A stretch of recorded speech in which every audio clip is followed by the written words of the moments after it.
Halo semuanya, langsung aja yuk kita masuk ke penelusuran materi yang, jujur aja, benar-benar bikin merinding. Hari ini kita bakal ngebedah sebuah kasus mengerikan dari tahun 2012 di Jawa Barat, buat ngungkap kebenaran gelap di balik sebuah legenda lokal yang mematikan.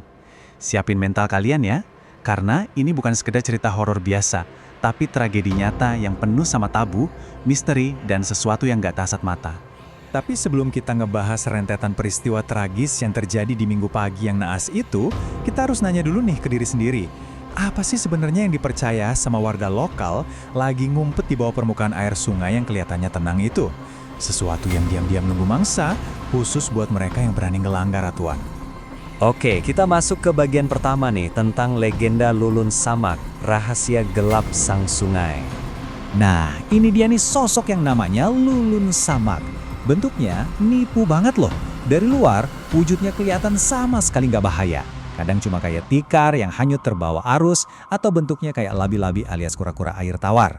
Tapi jangan salah sangka, dari sumber yang kita kumpulin, makhluk gaib asal Jawa Barat ini tuh terkenal banget, suka ngisep darah korbannya di dasar sungai sampai habis. Terus ada aturan-aturan aneh dan mematikan di sungai ini, terutama larangan keras buat warga atau orang asli Bandung buat berenang di sana. Dan yang paling bikin merinding, mitosnya bilang kalau makhluk ini udah nangkap mangsanya, dia nggak bakal ngelepasin korban itu sebelum nyawanya bener-bener melayang. Bayangin aja, ngelanggar aturan ini tuh sama aja kayak nyerahin nyawa.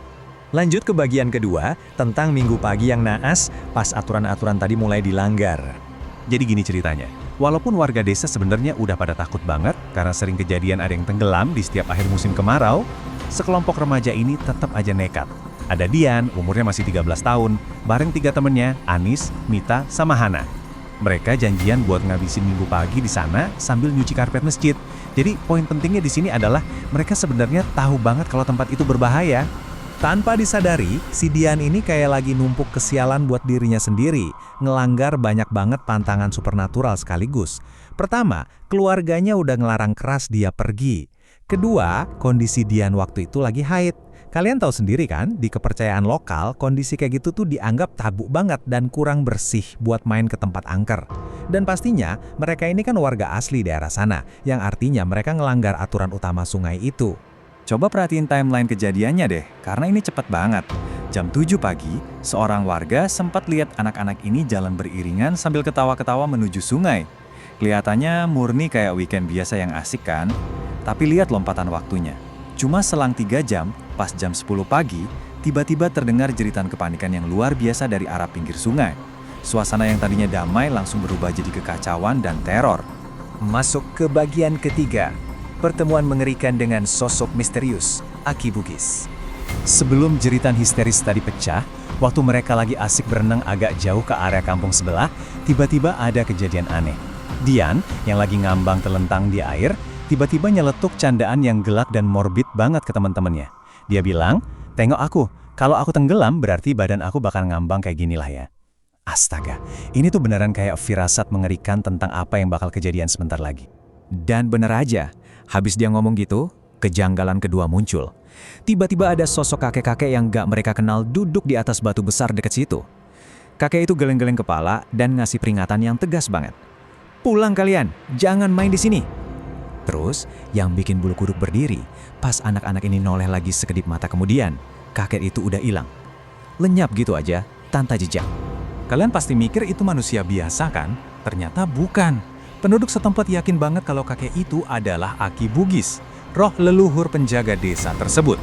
Warga percaya kalau Aki Bugis ini sengaja muncul buat ngasih kesempatan terakhir supaya gadis-gadis ini lari dari kemurkaan sungai.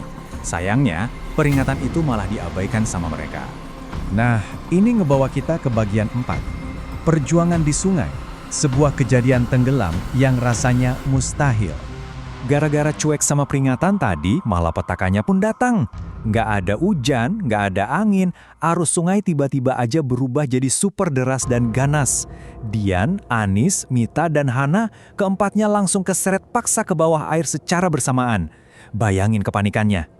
Hana akhirnya berhasil ngeraih bebatuan dan selamat buat teriak minta tolong, sementara 3 temannya terus-terusan ditarik ke dasar sungai. Kalau kalian masih mikir ini kejadian biasa, coba dengerin baik-baik fakta aneh pas evakuasi ini. Waktu warga nyoba narik tubuh Dian, kulitnya itu terasa super licin kayak belut. lepas terus dari pegangan. Terus, pas salah satu warga, Mang Udin, nyebur buat nolong, dia malah ngerasa ditarik sama sesuatu yang bentuknya kayak tentakel gurita hitam. Padahal dia itu warga asli yang pantang nyebur ke situ. Dan yang paling nggak masuk akal secara logika, pas tubuh Dian akhirnya kelihatan, posisinya malah ngambang berlawanan arah dengan arus sungai yang lagi deras. Gila kan? Saksi mata di sana nyeritain kalau proses nyelamatin Dian itu bener-bener kayak lagi main tarik tambang, melawan kekuatan yang nggak kelihatan. Tiap kali warga berhasil narik Dian agak ke atas, kerasa banget ada tenaga super besar yang narik badannya balik ke kedalaman. Rasanya tuh seolah-olah si Lulun Samak sendiri yang lagi berantem adu sisik sama warga demi nahan korbannya. Kita sampai di bagian kelima, dampak mengerikan, bayaran yang harus ditebus untuk sang sungai. Trauma dari kejadian ini tuh panjang banget.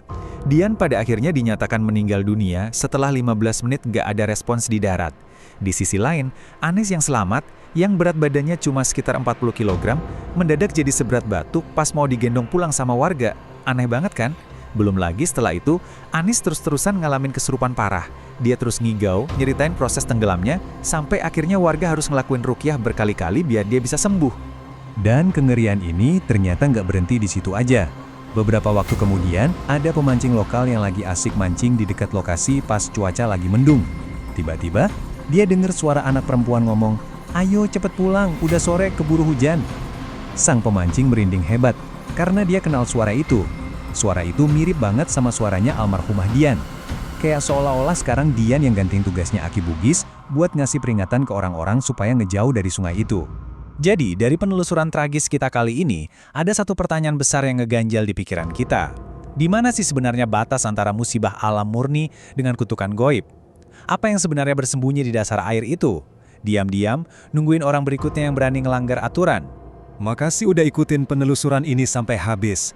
Dukung terus Markombur ID dengan cara like, subscribe, dan share ke kawan-kawan kalian semua, biar kita bisa terus bahas kisah-kisah seru kayak gini.